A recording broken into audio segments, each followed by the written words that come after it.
Декабрьский Даллас редко балует жителей по-настоящему сказочным снегом. Чаще всего техасская зима проливается на асфальт промозглым липким дождем, который проникает, кажется, до самых костей. В канун Нового года улицу Седар-Крик затянула именно такая серая, неуютная морось. В доме номер 414 шла суета. Большой грузовик компании по перевозкам стоял у тротуара с открытыми задними дверями. Хозяева, благополучная с виду семья с 2 детьми, торопливо загружали коробки. Они уезжали в новую жизнь, в другой, более престижный район, где их ждал дом с большим бассейном и свежим ремонтом. В рамках переезда было решено провести жестокий расхламление. Все, что казалось старым, потертым или просто обузой, безжалостно отправлялось на свалку. Выцветшие кресла, коробки со сломанными игрушками, дырявые садовые шланги. Среди этого списка ненужных вещей оказалась и она. Ее не стали отдавать в приют, на это не было времени. Не стали искать новых хозяев, слишком много хлопот перед праздником. Когда последний чемодан отправился в багажник машины, глава семейства просто вынес на мокрый газон выцветшее, скатанное в катышки детское пледовое покрывало. Собаку подвали по имени жестко скомандовали «Место!» и опустили прямо на этот влажный флис. Собака покорно улеглась. Она привыкла слушаться. Каблуки хозяйки простучали по дорожке, хлопали двери машины, заурчал мощный двигатель. Автомобиль плавно тронулся с места, обдав двор брызгами грязной воды из лужи, и скрылся за поворотом. Собака даже не подскочила. Она лишь плотнее прижала уши и положила морду на лапы, чувствуя знакомый запах дома, исходивший от старого покрывала. В ее собачьем понимании ничего катастрофического не произошло. Хозяева просто уехали по делам, проявив заботу и оставив ей ее место. А значит, нужно просто ждать. На следующее утро, в первый день Нового года, Арина Тадашевская вышла на традиционную прогулку. Арина была человеком, для которого чужая боль никогда не оставалась просто фончиком городской жизни. Как один из соучредителей Далласского центра по спасению собак, Dallas Dog RRR, она привыкла смотреть по сторонам внимательнее, чем большинство людей. Погода шептала оставаться дома, было сыро, холодно, ледяные капли дождя стучали по капюшону. Проходя мимо опустевшего дома номер 414, Арина замерла. На пожелтевшем, промокшем насквозь газоне лежала собака. Непородистый щенок из витрины, а средних размеров метис, судорожно дрожащая от холода. Она буквально вжалась в потертое покрывало, превратившись в один сплошной комок тихой покорности.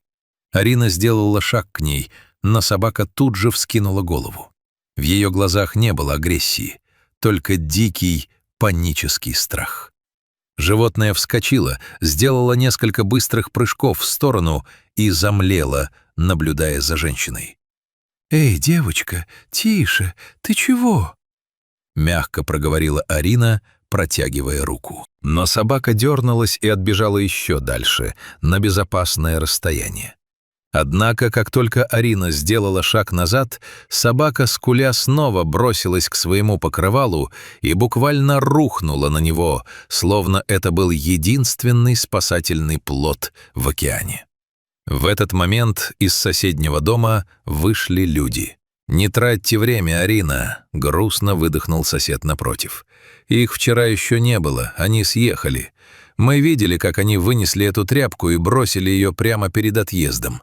Собака сидит тут всю ночь, под дождем». Арина почувствовала, как к горлу подкатывает ком. Собака не просто застряла на улице. Она сторожила вещь, которая связывала ее с семьей. Она верила, что если уйдет с этого покрывала, хозяева вернутся и не найдут ее. В тот день было холодно, сыро, и временами шел дождь, а собака лежала на своем покрывале и не хотела оставлять его.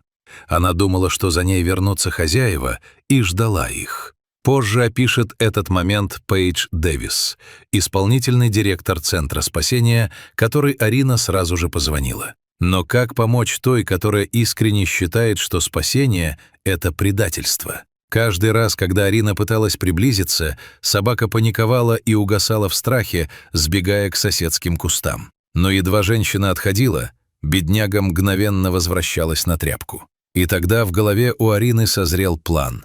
План, требовавший терпения, такта и понимания собачьей психологии. Арина сделала шаг к покрывалу. Собака тут же подскочила и отбежала на 10 метров, испуганно наблюдая из-за дерева. Арина не стала идти за ней. Вместо этого она наклонилась, схватила край мокрого покрывала и протянула его по траве метра на 3-4 по направлению к своему дому. Затем женщина сразу отступила назад. Собака подождала пару секунд, осторожно приблизилась, обнюхала сместившееся покрывало и снова легла на него. «Работает», — подумала Арина. Это была медленная, молчаливая игра на доверие и привязанность. Арина подходила, собака отбегала. Арина сдвигала покрывало еще на несколько метров ближе к своей калитке и отходила. Собака возвращалась к своему островку безопасности. Сантиметр за сантиметром, метр за метром. Дождь усиливался, промочил одежду Арины насквозь, но она не останавливалась. Приблизительно через час этой необычной рокировки покрывало оказалось на закрытом заднем дворе Арины. Собака, завороженная своей миссией удержать место, зашла вслед за ним за калитку. Как только животное снова улеглось на флис, Арина мягко, но быстро захлопнула калитку и заблокировала выход. Путь к бегству был отрезан. Собака оказалась в безопасности. Спасенную назвали Ками.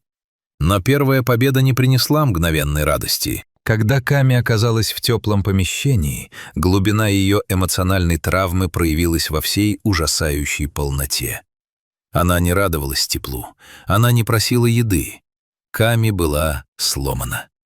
Она свернулась калачиком и так лежала, боясь поднять голову.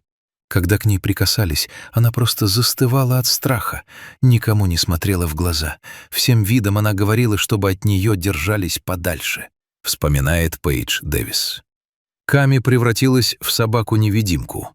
При попытке заговорить с ней или погладить, она сжималась в такой плотный комок, что казалось, будто она пытается пройти сквозь пол.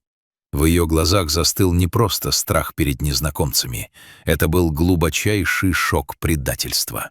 Она не понимала, почему ее мир разрушился, почему родные люди уехали, а эти новые пытаются вторгнуться в ее скорбь. При осмотре волонтеры ахнули.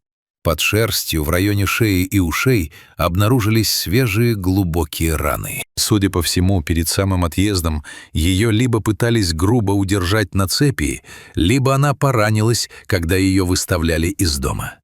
Ками незамедлительно отвезли в ветеринарную клинику. Врачам пришлось проводить срочную операцию, обрабатывать инфицированные повреждения и накладывать швы.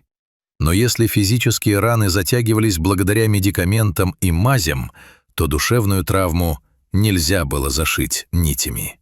Первые несколько дней в приюте Ками отказывалась от еды. Волонтеры сидели рядом с ней часами, просто читая вслух книги или тихо разговаривая, чтобы она привыкала к спокойному человеческому голосу. Ей не навязывали ласку, ей давали время. Старое покрывало пришлось выбросить. Оно было слишком грязным и напоминало о прошлом.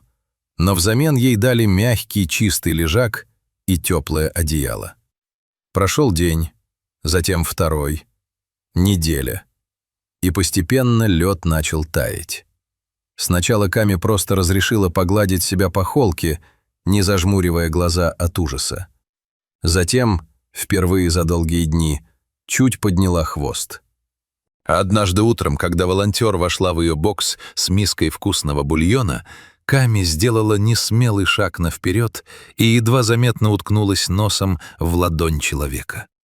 Это была крошечная, но невероятно важная победа. У нее сейчас все хорошо. Она потихоньку начинает снова относиться к людям с доверием.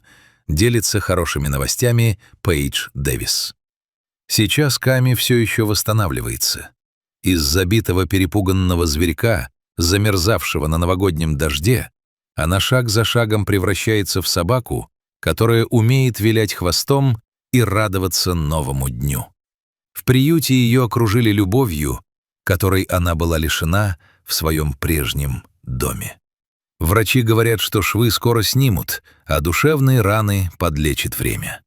Совсем скоро, когда Ками окончательно расцветет и забудет ужас той новогодней ночи, сотрудники приюта начнут искать для нее новую семью.